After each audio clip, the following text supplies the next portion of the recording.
नैतिक शिक्षण उपक्रम 2025 या विषयावर आधारित संस्कृती संवर्धन प्रतिष्ठान उल्हासनगर यांच्या वतीने शनिवारी उल्हासनगर 4 चारंगबाबा नगर उल्हास विद्यालयाजवळील कालिका कला मंडळाच्या सभागृहात सकाळी 10 ते दुपारी 12:30 या वेळेत शिक्षक कार्यशाळा 2025 चे आयोजन करण्यात आले।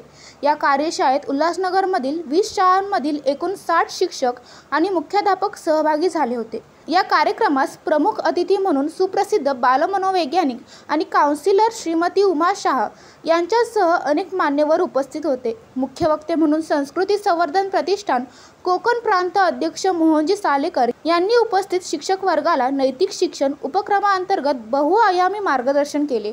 या कार्यक्रमासाठी शहर संयोजक म्हणून रत्नेश जयस्वाल यांनी जबाबदारी पेलली।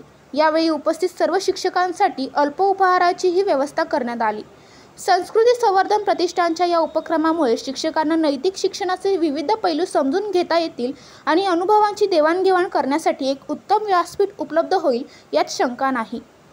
भारतीय संस्कृती, भारतीय संस्कार आणि भारतीय महापुरुषांची ओळख आपल्या शालेय विद्यार्थ्यांना व्हावी या हेतूने शाळांमध्ये नैतिक शिक्षण उपक्रम राबवला जातो।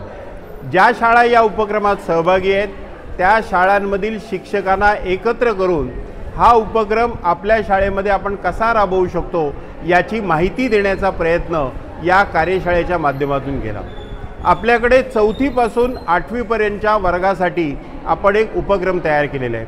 4थी साठी कथारूप रामायण नावाच्या गोष्टी आहेत, 5वी साठी संतांचं जीवन आहे, 6वी साठी रामायणातली वेगवेगळी पात्र आपण विद्यार्थ्यांसमोर ठेवतो आहोत, 7वी साठी महाभारताच्या गोष्टी आहेत आणि 8वी साठी क्रांतिकारकांच्या गोष्टी आहेत। या 5 इयत्तांसाठी 5 पुस्तकं आणि मराठी, इंग्रजी, हिंदी आणि गुजराती अशा 4 भाषांमध्ये या गोष्टी आपण तयार केलेल्या आहेत। या सगळ्या गोष्टी आपल्या यूट्यूबवर सर्वांसाठी विनामूल्य उपलब्ध आहेत। वर्षाच्या शेवटी या गोष्टी मुलांनी ऐकल्यानंतर, बघितल्यानंतर त्याच्या आधारावर आपण परीक्षा घेतो आणि त्या मुलांना प्रत्येक इयत्तेत प्रथम आलेल्या विद्यार्थ्याला आपण सुवर्ण पदक देतो।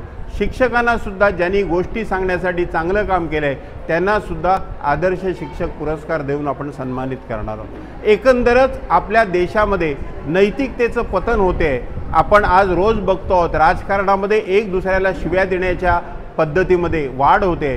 अशा काळामध्ये जर नैतिकता राहिली नाही, एक सभ्यता राहिली नाही, सुसंस्कृतता राहिली नाही तर हा देश समाप्त होईल आणि म्हणून नवी पिढी घडवण्याचं काम संस्कृती संवर्धन प्रतिष्ठान नैतिक शिक्षण उपक्रमाच्या माध्यमातून करते। राहुल कांबळे, जनशक्ती, उल्हासनगर।